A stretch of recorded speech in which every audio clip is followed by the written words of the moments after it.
मैं इस सदन को पूरा विश्वास दिलाना चाहता हूँ कि भ्रष्टाचार का कोई भी मामला हो, चाहे वो पिछले 15 साल में दिल्ली सरकार ने भ्रष्टाचार किया हो, चाहे वो एमसीडी में हुआ हो, चाहे हमारी सरकार के दौरान कोई भ्रष्टाचार करे, मैं इस सदन को ये विश्वास दिलाना चाहता हूँ कि उनको बख्शा नहीं जाएगा और उनके खिलाफ सख्त से सख्त कार्रवाई की जाएगी। अध्यक्ष महोदय, मैं आपके सामने इस देश के आम आदमी की व्यथा रखना चाहता हूँ। मेरी बातें किसी भी व्यक्ति विशेष के खिलाफ नहीं है और ना ही किसी पार्टी विशेष के खिलाफ है। हमारी किसी पार्टी से दुश्मनी नहीं है। हम यहाँ पार्टियों की राजनीति करने के लिए नहीं आए हैं और ना मैं आज यहाँ पे सरकार बनाने के लिए या बचाने के लिए या सत्ता में आने के लिए यहाँ पे आज खड़ा हुआ हूँ। हम लोग कौन है? ये 28 लोग कौन है? इनमें ये वंदना है, हाउसवाइफ है ये। वो पीछे अखिलेश मणि त्रिपाठी खड़ा है, दिल्ली में सिविल सर्विसेज के एग्जाम देने के लिए आया था। क्या जरूरत पड़ी थी उसको चुनाव लड़ने की? वो पीछे धर्मेंद्र कोहली है, उसकी बहन का कत्ल हो गया। हम सब बाहर के लोग थे, आम आदमी थे। हमने कभी जिंदगी में नहीं सोचा था हम चुनाव लड़ेंगे, हमने कभी जिंदगी में नहीं सोचा था पार्टी बनाएंगे। लेकिन आज इस सदन को सोचना पड़ेगा कि इस देश के आम आदमी को चुनाव लड़ने की जरूरत क्यों पड़ी। इस देश का आम आदमी क्या चाहता है? इस देश का आम आदमी चाहता है कि उसको 2 वक्त की रोटी मिल जाए। इस देश का आम आदमी चाहता है उसको तन ढकने के लिए कपड़ा मिल जाए। इस देश का आम आदमी चाहता है उसके सर पे छत हो और उसके घर में बिजली पानी हो।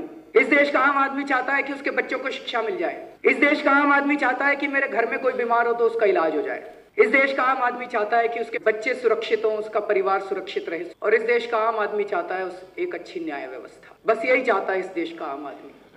लेकिन आज 65 साल में उसको ये व्यवस्था नहीं मिली। क्यों नहीं मिली, ये सोचने की जरूरत है और हम सब लोगों को सोचने की जरूरत है। इसमें कोई बीजेपी, कांग्रेस, आम आदमी पार्टी की पॉलिटिक्स नहीं है। हम सब लोगों को ये सोचने की जरूरत है कि 65 साल में इस देश के आम आदमी को ये 6-7 चीजें क्यों नहीं मिल पाई। आजादी के बाद से आज तक पता नहीं अरबों खरबों कितने करोड़ों अरबों खरबों कितने पैसे खर्च हो गए। अगर वो पैसे ठीक खर्च हो जाते तो शायद इस देश के व्यक्ति को ये सब तो मिल जाता जो छोटी छोटी उसकी ख्वाहिशें हैं।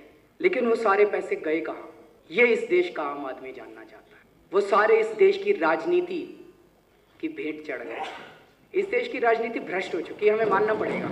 जब आम आदमी का जीना मुश्किल हो गया बहुत ज्यादा, तो 2 साल पहले इस देश के आम आदमी ने, आम औरतों ने, आम बच्चों ने, आम बूढ़े लोगों ने, सब लोगों ने सड़क के ऊपर उतर के, लाखों करोड़ों लोगों ने सड़क के ऊपर उतर के आंदोलन किया और कहा अपने नेताओं से, आदरणीय नेताओं से, कि भ्रष्टाचार के खिलाफ कानून बनाओ, भ्रष्टाचारियों को जेल भेजो। लेकिन इस देश के नेताओं ने उनकी नहीं सुनी।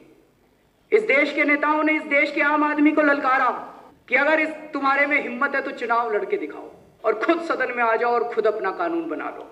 उन्हें लगा कि इस देश का ये आम आदमी तो मरा हुआ आदमी है, कुचला हुआ आदमी है, ये क्या चुनाव लड़ेगा, ये हमारे सामने क्या खड़ा होएगा, हमारे पास तो इतना पैसा, इतना बाहुबल है, इस देश का आम आदमी क्या चुनाव लड़ेगा।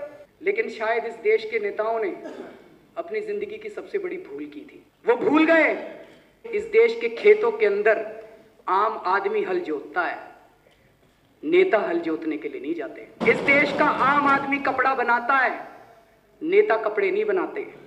इस देश का आम आदमी मकान बनाता है, नेता मकान नहीं बनाते। इस देश का आम आदमी ऑटो चलाता है, नेता ऑटो नहीं चलाते। इस देश का आम आदमी चांद पे जाता है, नेता चांद पे नहीं जाते। इस देश का आम आदमी रिसर्च करता है, नेता रिसर्च नहीं करते।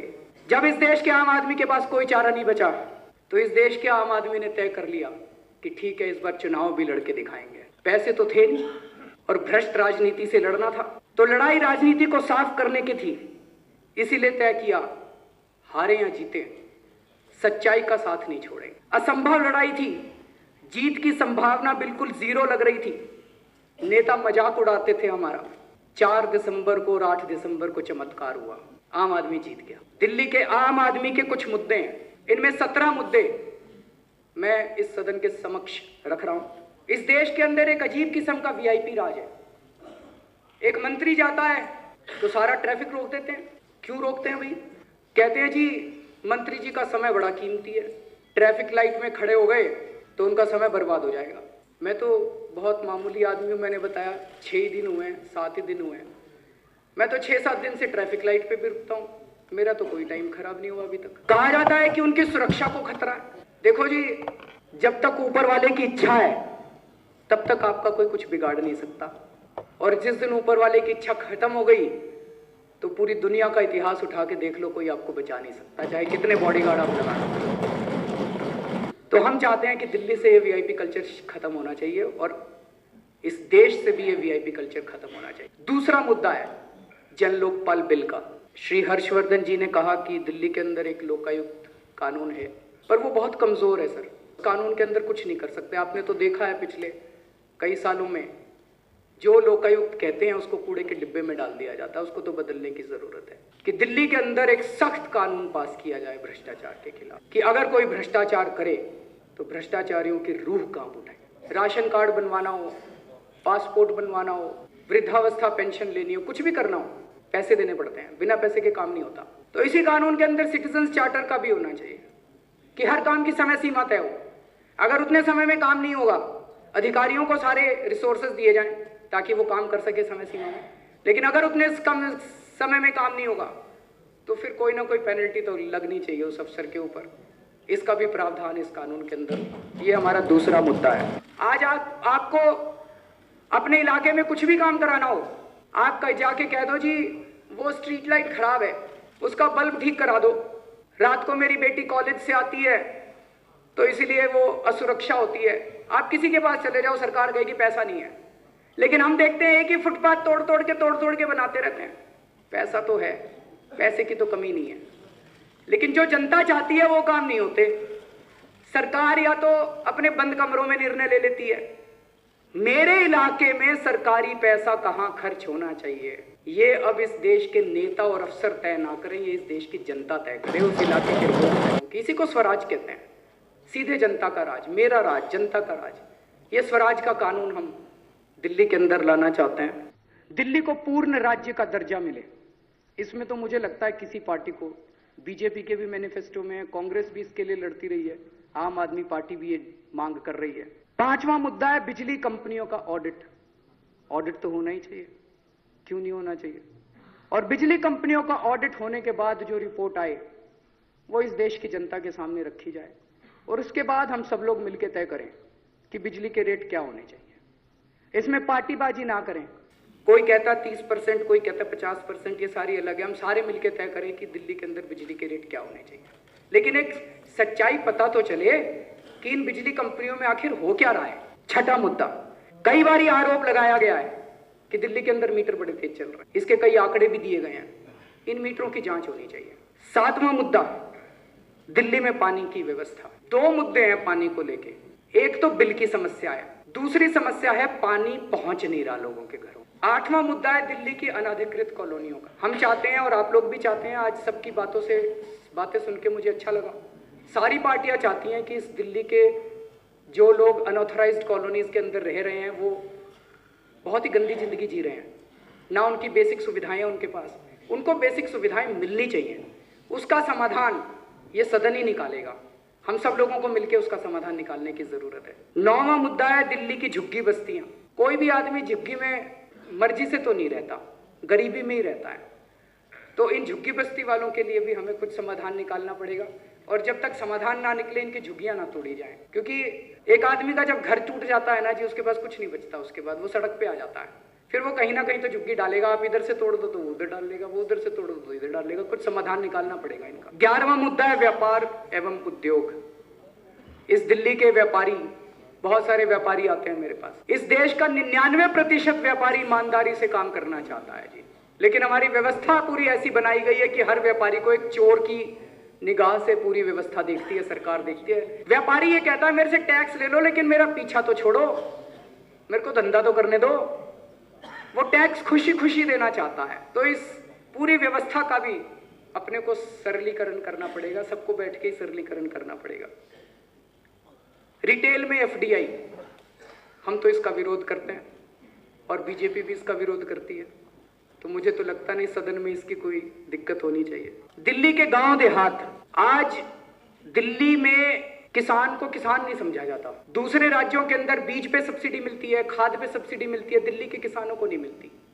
मुझे तो लगता नहीं भी किसी को भी इस पे एतराज होगा कि दिल्ली के किसानों को भी किसानी का दर्जा तो मिलना चाहिए, और अगर उनकी भूमि का अधिग्रहण होता है तो जबरदस्ती नहीं होना चाहिए, लाल डोरा का विस्तार होना चाहिए।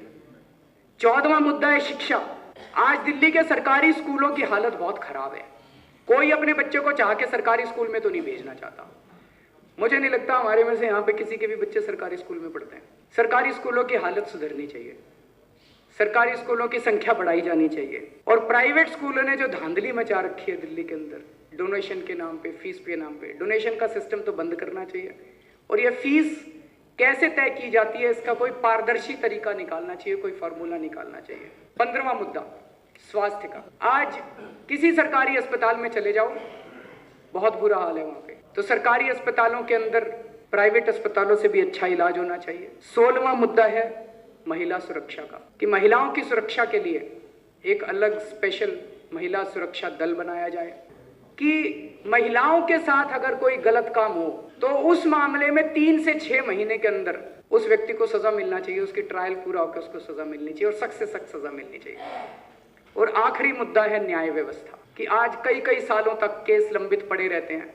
ये तो हम सब लोग मिलकर कर ही सकते हैं कि दिल्ली में जितनी अदालतें हैं, निचली अदालतें, इनकी संख्या बढ़ाई जाए, इनके जजों की संख्या बढ़ाई जाए, ताकि लोगों को जल्दी उनके केसों का निपटारा हो सके। जैसा मैंने कहा, मैं अपनी पार्टी के लिए समर्थन मांगने नहीं आया जी, मैं अपनी सरकार के लिए भी समर्थन मांगने नहीं आया। मैं 3 प्रश्न रखना चाहता हूं इस सदन के सामने, कि दिल्ली के आम लोगों ने इस देश से भ्रष्ट राजनीति को उखाड़ने की दिशा में पहला कदम उठाने की जरूरत की है।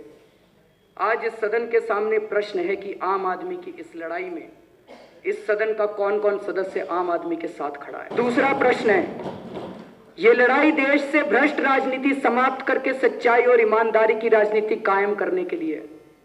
आज इस सदन के सामने प्रश्न है कि इस सदन का कौन कौन सदस्य देश में सच्ची और ईमानदार राजनीति कायम करने की इस लड़ाई का हिस्सा बनना चाहता है। और तीसरा प्रश्न, मैंने इस सदन के सामने 17 मुद्दे रखे हैं जी। आज इस सदन के सामने प्रश्न है कि कौन कौन सदस्य इन मुद्दों का समर्थन करते हैं। बहुत बहुत शुक्रिया।